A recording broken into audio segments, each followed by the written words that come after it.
동물 전염병이 유행하면 그 해당 지역은 즉시 격리됩니다.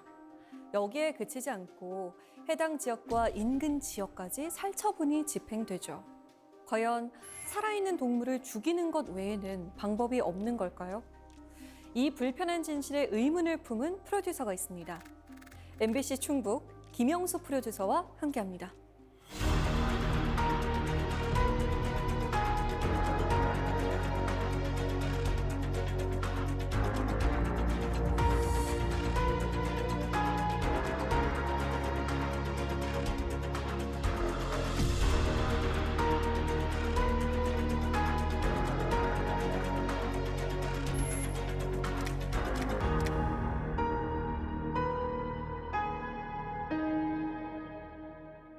네, 안녕하세요. 반갑습니다. 네, 안녕하세요. 반갑습니다. 연출하신 다큐멘터리 살처분 신화의 종말이 지난해 뉴욕 국제영화제, 히스턴 국제영화제에서 수상하셨어요. 좀 늦었지만 정말 축하드립니다. 감사합니다. 네, 이렇게 살처분을 주제로 해서 다큐멘터리를 제작할 생각은 어떻게 하게 되신 거예요?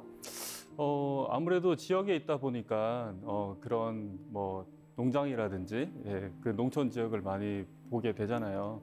근데 그때 이렇게 살처분하는 것들을 보면서 왜 동물한테는 백신을 쓰지 않을까 그런 의문에서 그거를 계속해서 좀 파고 연구하다 보니까 다큐멘터리를 제작하게 됐습니다.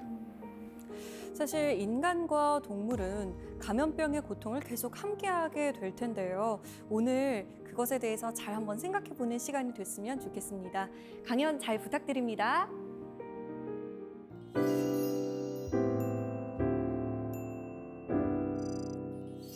코로나 시대, 코로나19 시대 2년 차를 맞았습니다. 우리 지금 살고 있는 사람들은 어떻습니까? 매일같이 마스크를 끼고 또 뭐 거리두기 이런 것들 때문에 지금 살면서 굉장한 답답함을 많이 느끼고 계시죠. 그런데 저는 여기에서 한번 철학적인 질문을 한번 던져볼게요. 우리는 이 락다운 2년 차에 굉장히 불편하다, 막 백신 빨리 맞아야 된다, 이게 빨리 해결됐으면 좋겠다 그렇게 얘기를 하지만 동물은 어떻습니까? 우리가 집에서 키우는 동물이 아니라 가축이라고 불리는 농장에서의 동물들은 이미 태어날 때부터 락다운의 삶을 살고 있죠. 거기에 갇혀서 나오지 못합니다. 우리 인간에게 적용되는 규칙과 동물에게 적용되는 규칙이 다르다는 거죠. 그래서 저는 이 책을 쓰게 됐습니다. 왜냐하면 인간의 이기심이 얼마나 동물들에게, 특히 가축이라고 불리는 그 동물들에게 어떤 짓을 하고 있는지 그것들을 알려야 되겠다, 그렇게 마음을 먹었기 때문이죠.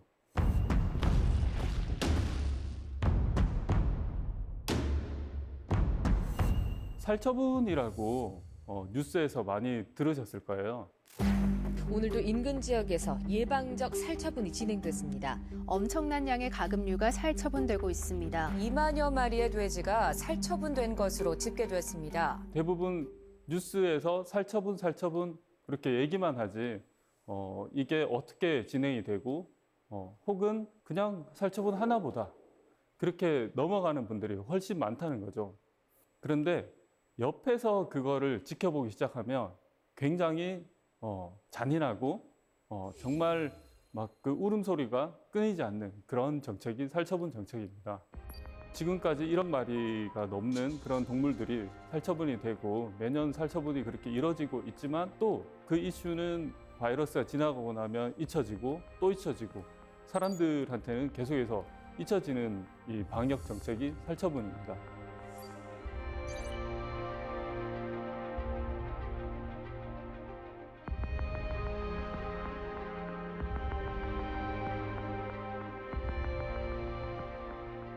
살처분은 그러면 어떤 정책일까요? 단순히 그냥 병에 걸렸으니까 죽여서 차단한다, 그런 정책일까요? 그러면 왜 그렇게 많이 죽일까요? 그만큼 그 바이러스에 걸린 동물들이 많아서 전부 다 죽여서 차단하는 그런 정책일까요? 결론부터 말씀드리자면 그렇지 않습니다. 병에 걸리지 않아서 죽는 동물들이 훨씬 더 많습니다. 그거를 우리는 예방적 살처분이라고 그렇게 얘기를 하죠. 즉, 한 농장에서 발병 사례나 바이러스가 검출이 되면 그 농장 주변에 있는 동물들을 동종의 그 동물들을 다 죽여서 바이러스가 전파되는 것을 막는 게 살처분이라는 방식입니다. 자, 우리나라에서는요, 이거를 법으로 정해놨는데요. 일종 가축 전염병이라고 해서 우역, 우패역, 구제역, 돼지열병, 아프리카 돼지열병, 그리고 고병원성 조류 인플루엔자에 대해서 살처분을 신속하게 하도록 이렇게 되어 있습니다. 어느 한 곳에 발병 사례가 있으면 그 발병 사례가 그 주변에 500m, 1km, 3km 안에 있는 농장의 동물들을 다 죽여버리거든요. 그런데 예방적 살처분이라는 것은 멀쩡한 동물을, 그러니까 아프지 않은 동물을 그냥 퍼지지 않게 하기 위해서 미리 죽인다는 거잖아요. 이건 좀 너무한 거 아닌가요? 실제로 70%, 80%의 동물들은 그냥 그 길목을 차단하기 위해서 그 주변에 산다는 이유만으로 죽임을 당하고 있는 겁니다. 그래서 저는 이 살처분 문제에 대해서 한번 의문을 제기를 해봐야 되겠다, 그렇게 생각을 했었습니다. 제가 이 그 살처분 문제를 가지고 첫 번째 여정을 떠난 곳은 영국의 세계 최대의 무덤이 있는 와치트리라는 그 공원으로 갔었습니다.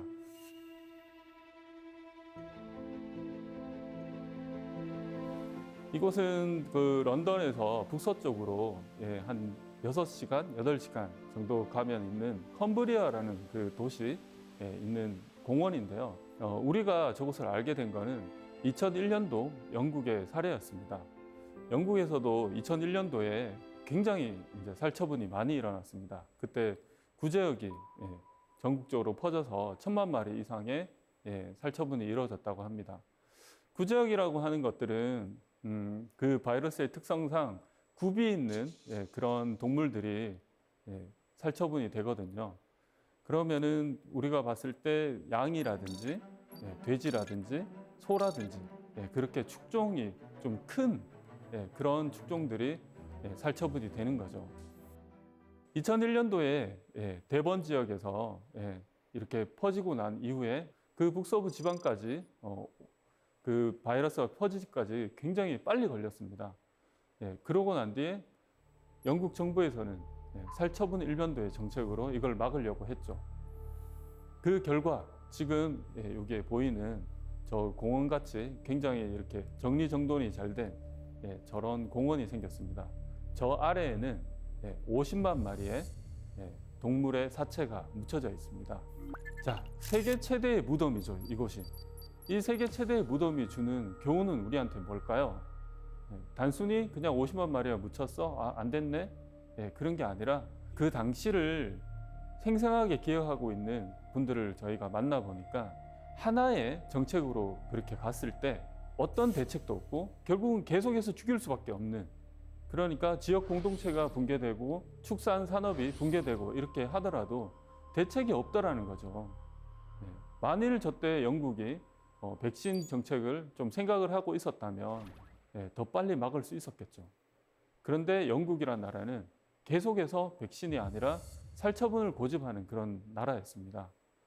저 당시에 그 지방에 있던 컴브리아 지역에 있던 농부들이 굉장히 파산을 많이 했고 심지어 어떤 분들은 자살을 많이 했다고 합니다. 왜냐하면 다시 저거를 그 자신의 어떤 산업, 축산 산업을 일으키는데 굉장히 시간이 많이 오래 걸렸거든요. 그리고 저 동네에 있는, 쉽게 얘기해서 그 구지역에 걸릴 수 있는 그런 축종들이 다 죽었기 때문에 그냥 한마디로 말해서 전쟁처럼 황폐화가 된 거예요. 그 당시에 그 어떤 비디오 자료를 제가 보니까 막 검은 연기들이 들판에서 계속 피어오르고 있는 것을 볼 수 있었습니다.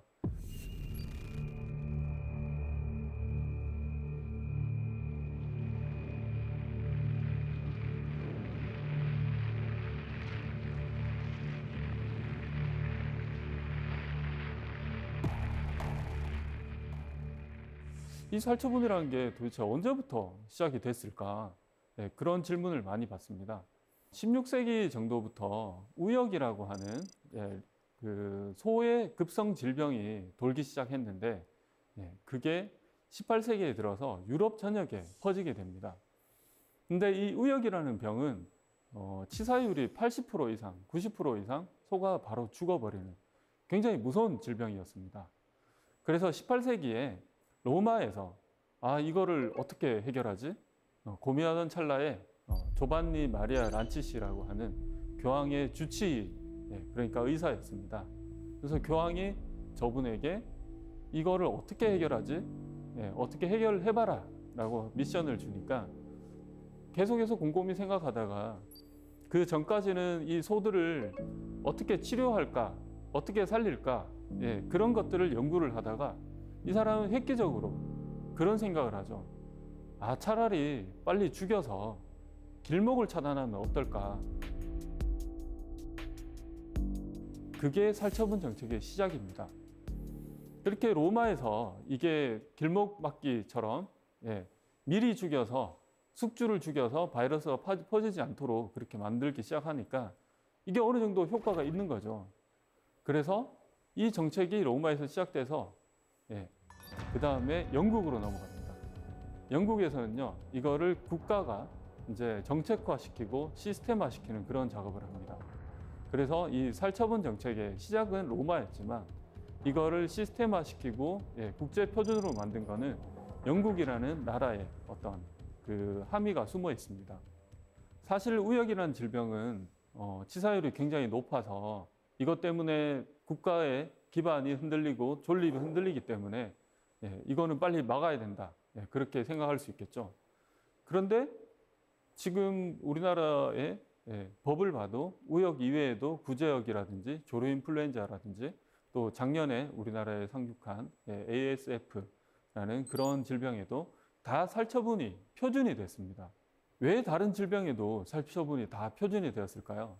영국은 우리가 알다시피 18세기 산업혁명 이후에 굉장히 대영 제국의 시대를 맞았습니다.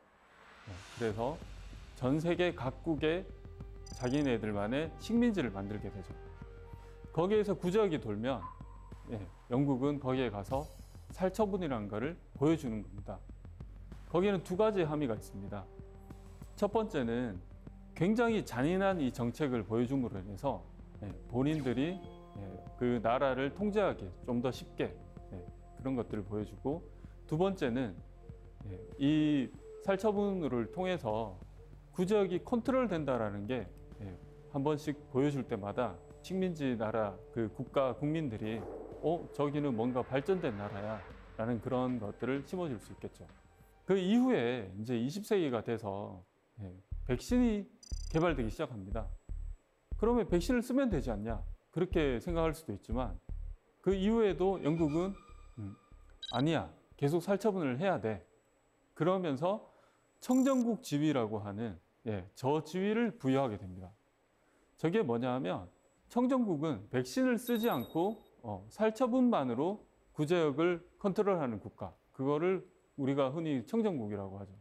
두 번째 단계는 백신을 써서 구제역을 컨트롤하는 국가. 세 번째 단계는 백신도 쓰지 않고 아예 그러니까 컨트롤이 안 되는 그런 국가. 그런데 이 세 가지 스테이지가 있는데 영국은요, 그 스테이지별 있는 그 안에 있는 나라들끼리만 무역을 하겠다. 그렇게 천명해 버리죠. 그렇게 되면 이 국제 무역 전쟁이 일어납니다.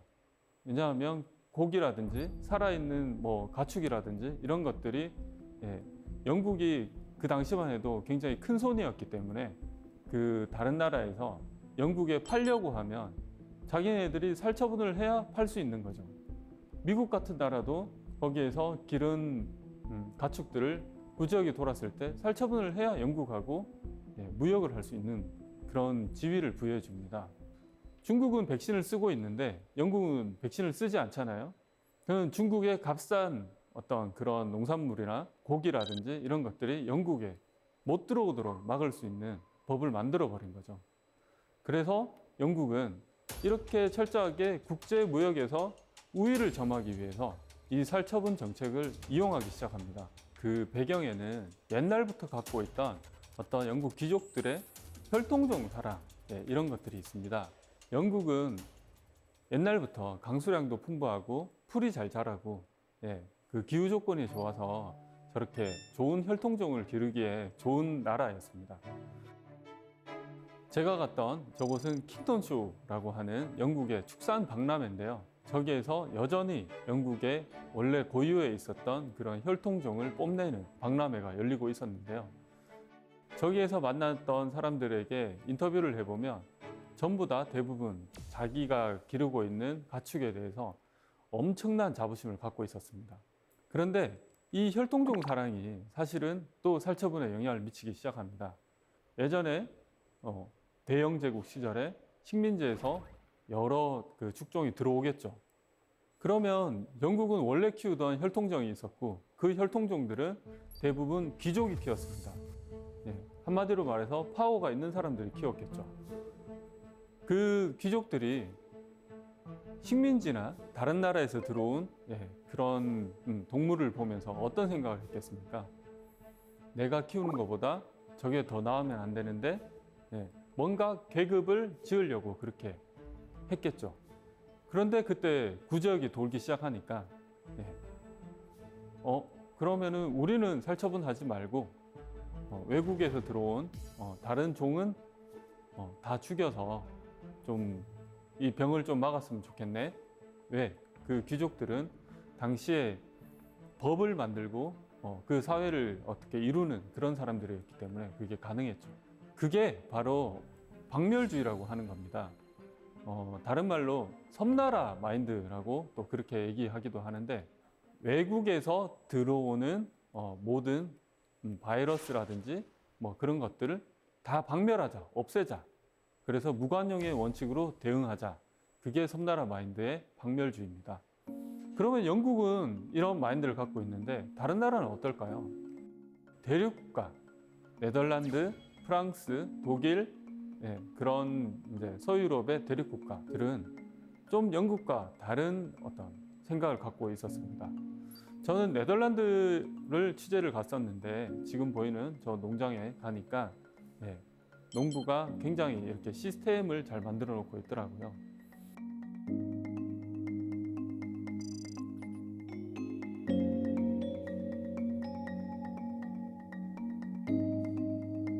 첫마디로 물어봤습니다. 여기도 구제역이 돈 적이 있죠. 그러면은 그 구제역을 어떻게 컨트롤해야 되는 게 맞는 겁니까? 라고 물어보니까 대부분의 네덜란드 국가의 어떤 사람들은 살처분을 우리는 원하지 않는다. 더 이상 원하지 않는다. 그렇게 얘기를 했습니다. 왜냐하면 대륙국가의 마인드는요. 이걸 공존주의라고 이렇게 얘기하기도 하는데 우리나라의 경상북도랑 충청북도랑 뭐 강원도랑 뭐 경기도랑 이렇게 다 붙어 있잖아요. 그게 그냥 우리가 이렇게 임의적으로 나눈 국경이나 경계지만 사실은 자연적으로 봤을 때는 저게 그냥 하나의 대륙입니다. 그래서 외국에서 들어오는 바이러스라는 그런 개념이라기보다 우리가 다 같이 이렇게 퍼지는 공유하는 그런 바이러스의 개념인 거죠. 그렇다고 하면 꼭 굳이 영국처럼 꼭 막 죽여서까지 박멸해야 된다. 이것보다는 좀 더 합리적으로 우리는 이거를 좀 막아보자. 그게 대륙국가의 마인드였습니다. 네덜란드는 그래서 바이러스를 매니지먼트하기 시작했습니다. 지금 보이는 이 그림은 더치 컴파트먼트라고 불리는 어떤 그 방역대에 대한 그림인데요. 우리는 방역대를 지자체별로 이렇게 나눠서 방역대를 그리지만 네덜란드는 축종별로 혹은 도로와 어떤 그런 것들을 다 배경으로 해서 방역대를 이렇게 형성을 해 놓습니다. 그래서 총 12개의 방역대를 만들어 놓고 그 방역대 안에서 4개씩 묶어서 지금 A, B, C, D 방역대를 만들어 놓습니다. 왜냐하면 스탠드 스틸이라고 하는 일시중지 명령이 있는데 우리나라도 마찬가지죠. 살처분이 딱 처음에 시작되거나 바이러스가 가축에게 발생하면 일시정지 명령을 내립니다. 그래서 그 가축 간의 이동도 금지되고 뭐 우시장이라든지 그렇게 시장으로 팔려 나가는 것도 다 금지됩니다. 그런데 그게 길어지면 어떻게 되겠습니까?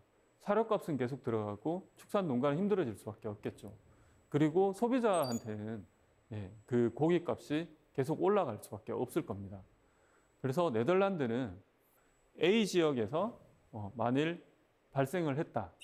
그러면은 B와 C 정도는 조금 완화된 그런 정책을 쓰고 D 지역은 머니까 저기에서는 자유롭게 이동을 가능하게 한다든지 그런 식으로 우리의 어떤 일반도적인 그런 정책과 다른 그런 정책을 펴고 있었습니다.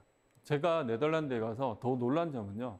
지금 보이는 이 수석 방역관인데 이분이 구제역 프리, 그러니까 구제역 살처분 프리 선언을 저희랑 인터뷰하면서 했다는 점이죠.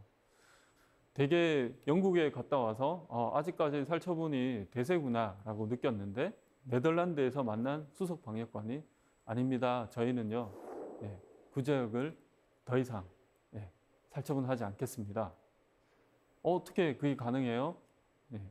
디바 백신이라고 해서 감별 백신 같은 것들을 사용해서 딱 뭔가가 발생을 하면 그 혈청형을 파악해서 거기에 딱 맞는 백신을 이틀 내로 공급을 하고 백신을 통해서 더 이상 살처분을 하지 않겠다라고 얘기를 했습니다. 되게 고무적이죠. 그래서 그렇게 그 구제역에 백신을 쓰기 시작하시면 이 EU의 그 협정을 위반하시는 건데 괜찮겠냐? 우리는 그래도 국민이 원하지 않기 때문에 어쩔 수 없이 이렇게 가야 되고 거기에 대한 여러 가지 서류라든지 그런 것들을 다 준비해놨다라고 그렇게 얘기를 했죠. 결국은 어떤 무역 문제라든지 국가 간의 문제라든지 그런 것 때문에 18세기부터 계속해서 이어져 왔던 그러니까 근 한 300년 동안 살처분 일변도의 정책으로 전 세계가 같이 했는데 드디어 구제역 프리를 선언하겠다라고 하는 그런 국가가 나타나게 된 거죠.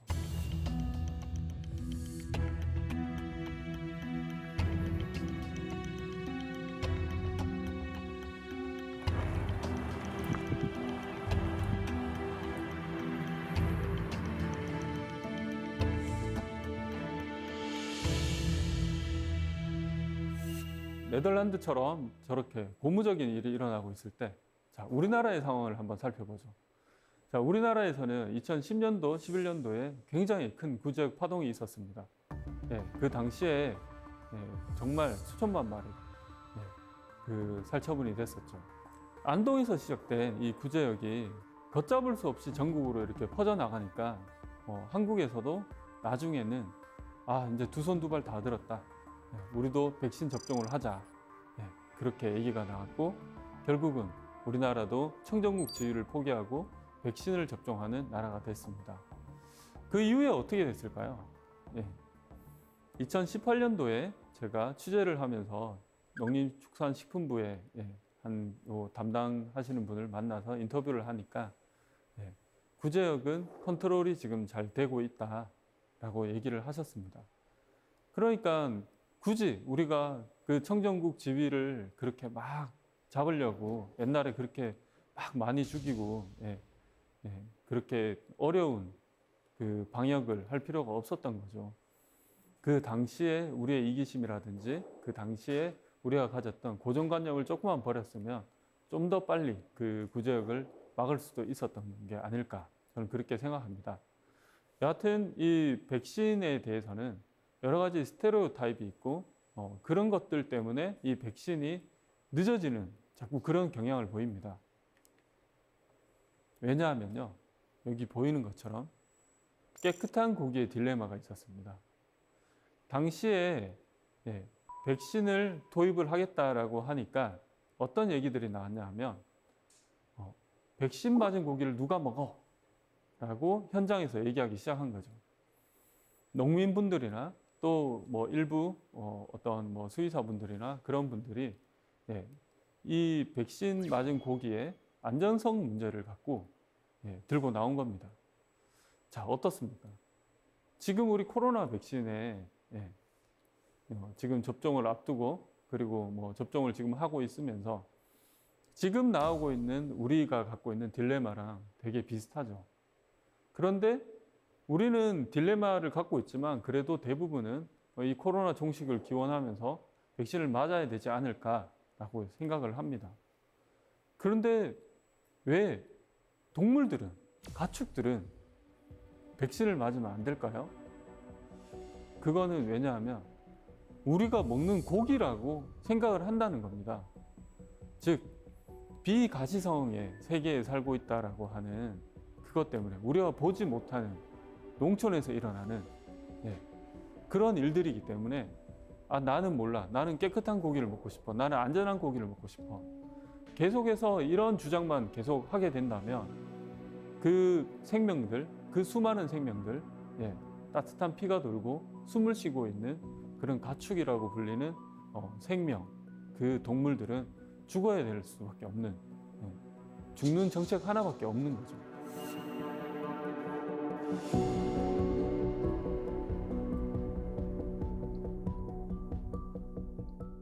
저는 또 하나의 문제를 발견했습니다.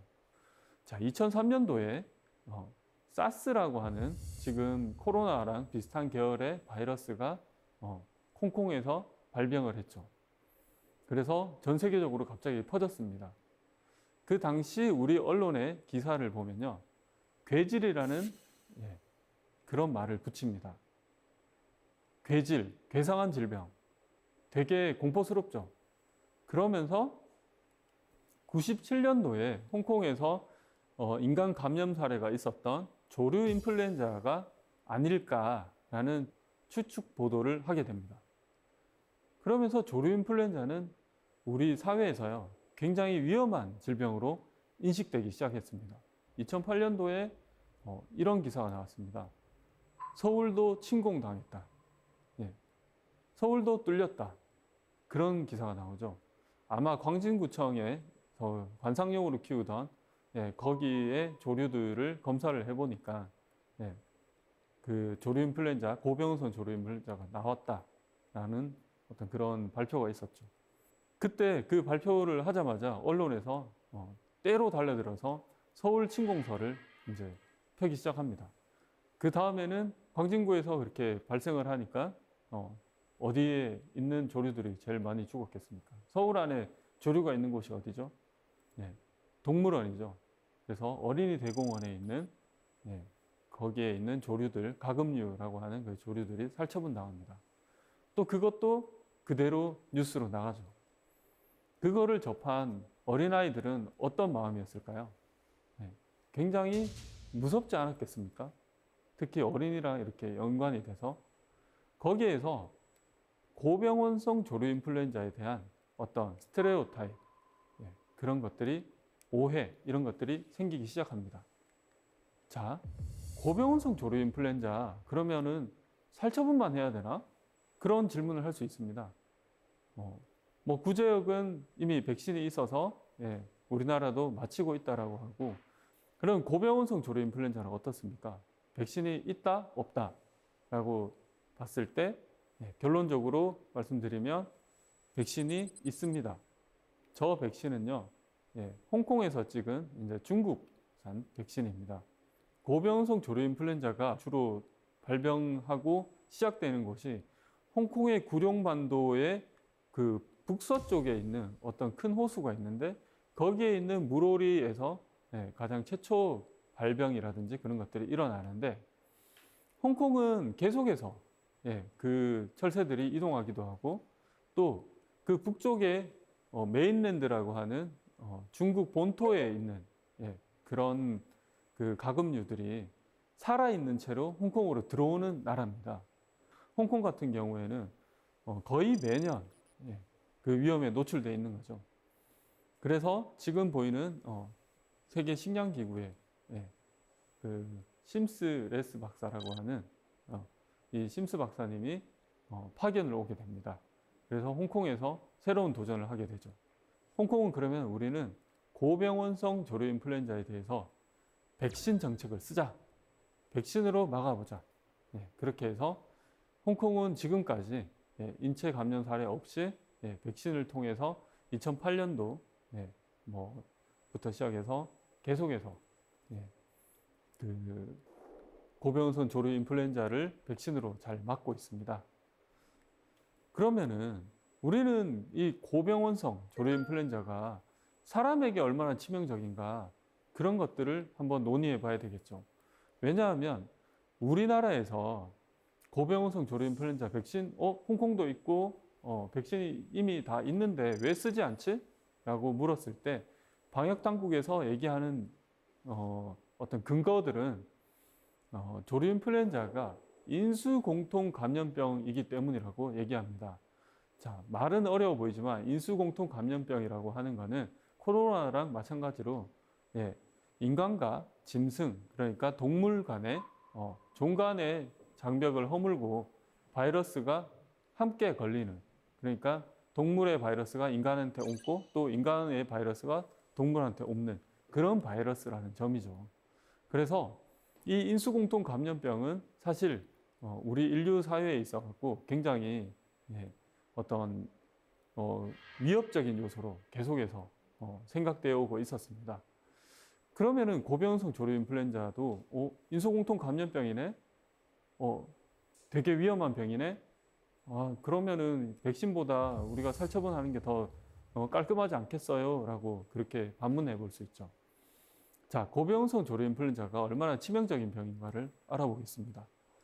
자, 여기 보면 H5N1이라고 하는 저 형의 바이러스랑 H7N9이라고 하는 저 형의 바이러스는 전체적으로 지금 뭐 다 합하면 1,300명, 1,400명 정도 되겠죠. 저 이외에 다른 바이러스의 형태의 고병원성 조류인플루엔자도 1,500명 정도의 그 감염 사례를 낳았습니다.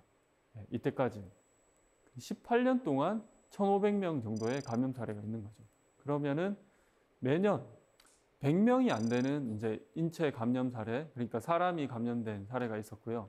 그 중에서 사망자를 제일 많이 냈다고 하는 H5N1형이 455명, 그리고 H7N9형이 212명으로 이렇게 집계가 되고 있습니다.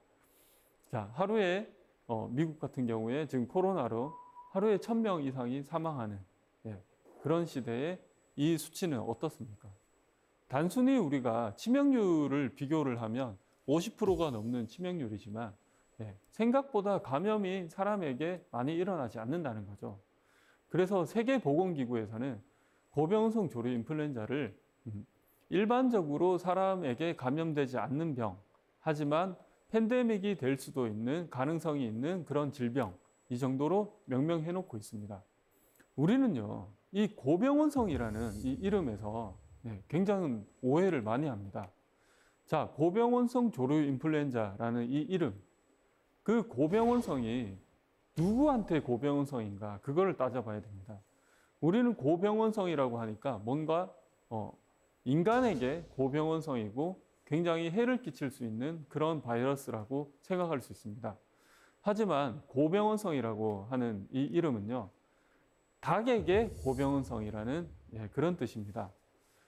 예를 들어서 고병원성 조류인플루엔자가 외국에서 어떤 날라오는 그런 철새의 분변에서 저 고병원성 조류인플루엔자가 많이 발견되죠.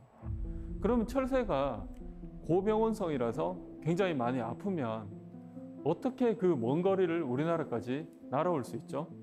오기 전에 죽어야 마땅한 게 아닐까요? 감염이 됐는데.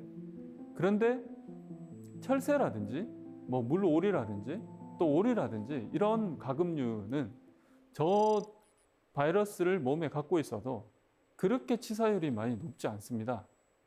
하지만 닭에게 저 고병원성 조류인플루엔자가 옮겨가면 굉장히 치사율이 높아집니다. 그래서 이거는 양계농가 입장에서 붙인 이름입니다. 왜냐하면 닭이라고 하는 거는 가장 기본적인 우리가 단백질을 섭취하는 거에 가장 기본이 되는 달걀이라든지 또 싼, 약간은 그래도 소고기보다는 싼 그런 닭고기라든지 이런 어떤 인간들에게 단백질을 제공해주는 그런 가축이거든요. 그래서 닭이 오리보다는 더 중심이 될 수밖에 없는 겁니다. 그래서 고병원성이라는 이름은 닭에게 고병원성이라는 얘기지 우리 인간에게 고병원성이라는 얘기는 아니라는 뜻입니다. 그래서 너무 겁내할 필요가 없다는 거죠. 자, 그런데 이 처음에 사스에서 시작된 그런 오해라든지 여러 가지 고병원성에서 오는 오해라든지 여러 가지 그런 오해들이 계속해서 누적되면서 이제 정책들이 굉장히 피곤해지기 시작합니다. 왜? 정부는 피로를 안고 농장은 책임을 안 습니다. 어떻게? 자, 지금도 가보시면요. 하천변에 못 들어가게 해놨어요. 가을이나 겨울 초입부터 못 들어가게 막아놓은 곳이 많을 겁니다. 고병원성 조류 인플루엔자 발생 주의 혹은 발생 지역 출입을 금합니다. 네, 그렇게 하고 그곳을 분무 형태로 어떤 소독약을 계속 뿌리면서 다니고 있죠.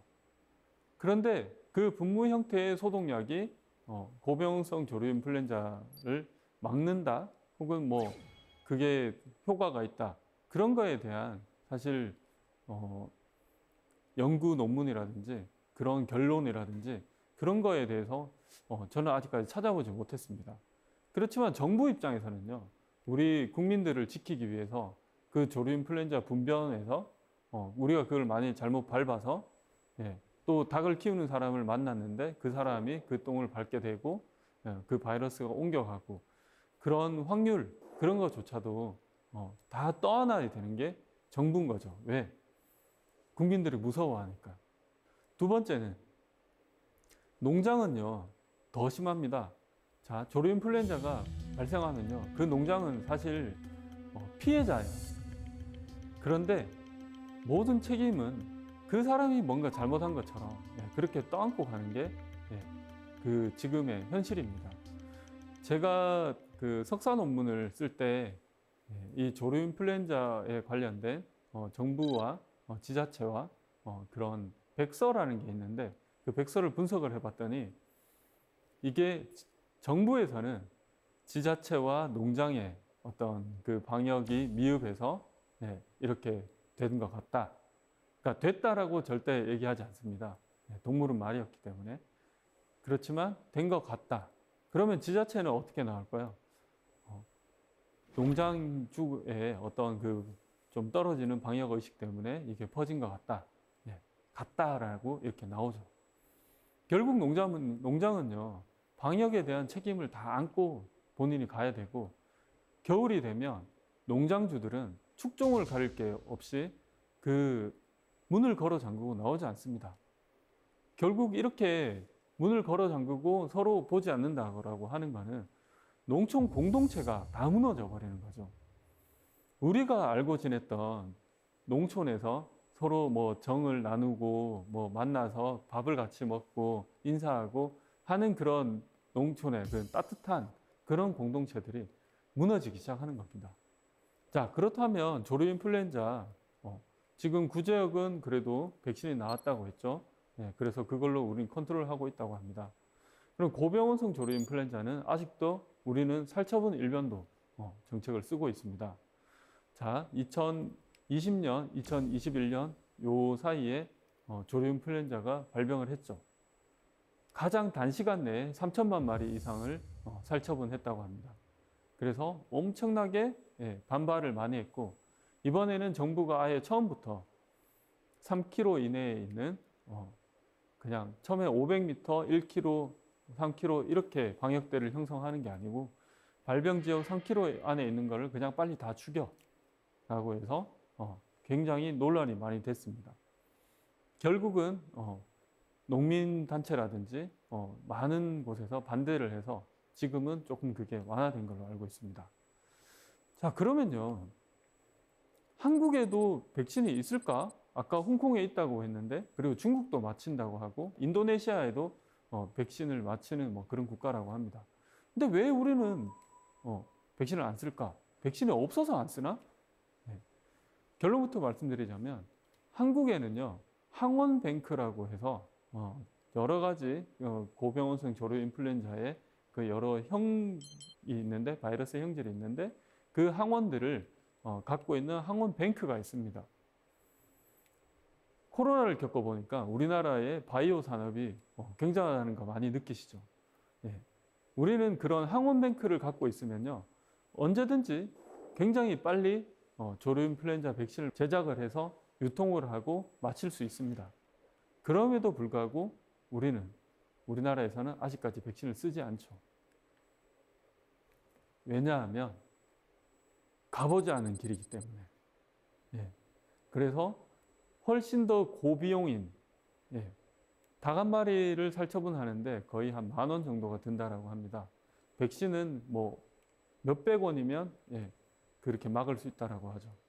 그래도 우리는 살처분을 고수하고 있습니다. 왜? 가보지 않은 길이기 때문이죠. 무서운 길이죠. 가보지 않았기 때문에 우리가 거기에 대해서 어떤 결론도 말해줄 수 없습니다. 그래서 제가 드리고 싶은 말씀은 가보지 않은 길에 대한 그런 공포에서 좀 벗어나야 되지 않을까. 그리고 국민들도요, 그 정부가 정책을 좀 잘 수행할 수 있도록 믿어줘야 됩니다. 그런데 뭔가를 새로운 거를 한다라고 했을 때 지금 코로나의 어떤 백신 논쟁이 있듯이 뭔가를 하려고 하면 거기에 대한 안전성 문제부터 시작해서 너무 우리가 민감하게 얘기를 하죠. 결국은요, 그 민감하게 얘기하는 그 와중에 공포심이 생기게 됩니다. 근데 저는 더 큰 공포가 있어요. 2001년도에 영국의 아까 사례를 보여드렸습니다. 그 세계 최대의 무덤을 봤습니다. 자, 거기에서 살처분 일변도로 가기 시작하니까 나중에 걷잡을 수 없이 다른 길이 없다는 거죠. 이 바이러스라고 하는 굉장히 불특정하고 우리 눈에 보이지 않는 이런 길을 여러 가지 방식으로, 과학적인 방식으로 대비를 해놓고 그거를 좀 실험해보고 이게 더 좋은지 안 좋은지 그런 것들을 좀 논의를 해봐야 되는데 우리는 여전히 그거에 대해서 너무 깔끔한 길만 가려고 하고 그래서 눈에 보이지도 않고 사람들이 관심도 없으니까 야, 그냥 살처분하자. 가장 깔끔한 길이죠. 나중에 이 바이러스가 우리에게 위협으로 다가왔을 때 그때는 어떻게 해야 될까요? 다 살처분할 수 있을까요? 사람한테 옮으면 그러면 어떻게 해야 될까요? 여러 가지 길을 한번 모색해보자. 저는 그런 얘기입니다. 정부라든지 고생하고 있는 그분들이 잘못했다는 얘기가 아닙니다. 오해를 하시면 안 돼요. 다만 그분들이 뭔가 새로운 대안을 한번 제시해 볼 수 있도록 우리도 그 길을 열어줘야 됩니다.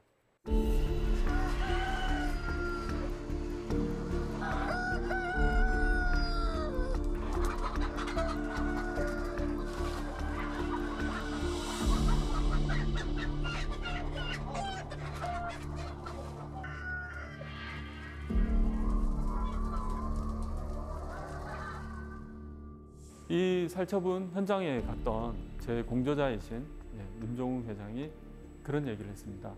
지금 21세기인데요. 살처분 현장 가면요. 18세기예요, 아직까지.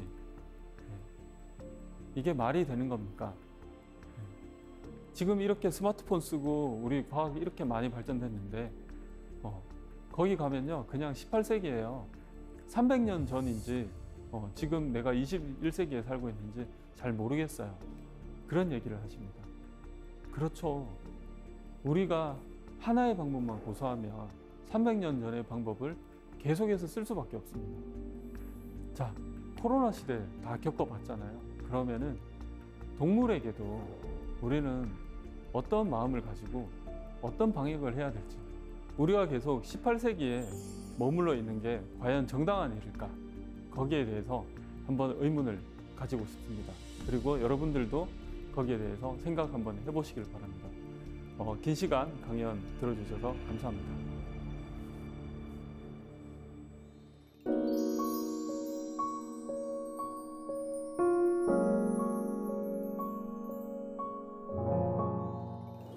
네, 강연 정말 잘 들었습니다. 동물 방역에 있어서도 인간 중심적인 사고가 결국에는 인간에게 다 돌아온다는 생각이 들었어요. 우리 사세계 공동체 여러분께서도 정말 궁금한 것이 많을 텐데요. 미리 보내주신 질문들 함께 보겠습니다. 먼저 오한음님의 질문입니다. 제가 닭고기를 좋아해서 일주일에 3-4번씩 치킨을 먹고 있는데 백신 접종한 닭고기를 사람이 먹어도 안전한가요? 이 닭고기 같은 경우에 우리한테 유통되기 전까지 한 7개에서 10개 정도 백신을 실제로 맞고 있습니다. 근데 조류 인플루엔자 백신이 이게 이제 자꾸 이슈화가 되다 보니까 그게 안전한가 안 안전한가 그거에 대해서 얘기가 있지만 사실은 우리는 다른 인플루엔자나 그런 백신 맞은 고기들을 이미 다 먹고 있거든요.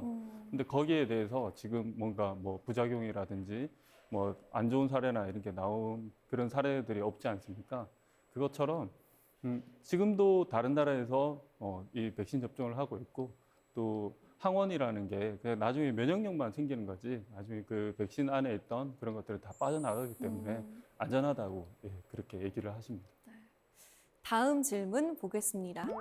이번엔 안수진님의 질문입니다. 소나 돼지 등 살아있는 동물을 살처분하는 장면을 뉴스에서 보게 되었습니다. 이 동물을 살처분하는 일을 하시는 분들도 정신적으로 상당한 충격을 받을 것 같은데요. 어떤 문제점이 있을까요? 자, 2010년, 2011년도에 대규모 살처분이 있었을 때 그때 축종이 소나 돼지 같은 그렇게 큰 축종들이었거든요. 근데 그때 우리가 이제 살처분을 갑자기 하게 되니까 공무원 분들이 투입이 많이 됐어요. 쉽게 얘기해서 일반인들이죠. 우리는 사실 제가 지금 어떤 닭 한 마리 죽이는 것도 저는 못할 것 같은데 그분들은 거기서 그 큰 거가 죽는 것들을 다 봤단 말이죠. 특히 한 사례는 어떤 분이 송아지가 이제 죽는 거를 보고 몇 날 며칠 이렇게 술이 없으면 잠을 못 잘 정도로 힘들었다고 합니다. 요즘에는 그래서 어떻게 하냐면 요즘에는 외주팀이 있습니다. 그분들이 전문적으로 들어가서 살처분을 하고 나오는 그런 식으로 시스템이 바뀌었습니다. 오늘 강연 들으면서 결국 인간은 혼자 살아가는 것이 아니라 동물과 함께, 자연과 함께 살아가는 것인데 너무 인간 중심적으로 살아가고 있는 것은 아닌가, 나도 그랬던 건 아닌가라는 생각이 들었습니다. 오늘 강연 정말 잘 들었습니다. 감사합니다.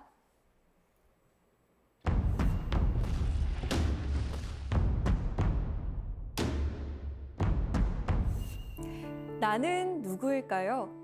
지금까지 읽은 책에서 받은 영향 50%, 들은 음악에서 받은 영향 30%로 이루어진 사람입니다. 나머지 20%는 아직 비어 있습니다. 세상에는 멋진 사람들이 아직 많이 있으니까요. 한 소설가의 자기소개 말인데요. 제 경우는 어떨까 생각해 봅니다. 여러분의 경우엔 어떠신가요? 아직 만나지 못한 세상의 멋진 사람들, 스미다를 통해서 만나보시면 좋겠습니다. 사사기 공동체 스미다, 저희는 다음 시간에 찾아오겠습니다. 고맙습니다.